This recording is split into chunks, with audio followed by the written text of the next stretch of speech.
I want to draw your attention to the Friends Against Scams programme, which is a trading standards scheme, and it's needed because the figures show that there's been an increase in 60% of this kind of fraud over the past 5 years. Recently, constituents of mine received a phone call from someone who claimed to be from a well-known broadband company asking for their computer details, and it was only when they asked for the bank detail did the constituents realise that something was amiss and actually put the phone down.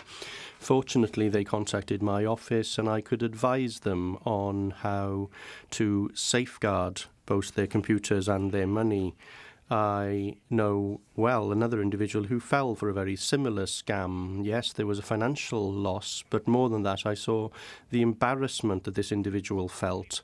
Those responsible for scamming often target the most vulnerable, and they rely on people feeling that embarrassment and shame so that they don't mention it to anyone.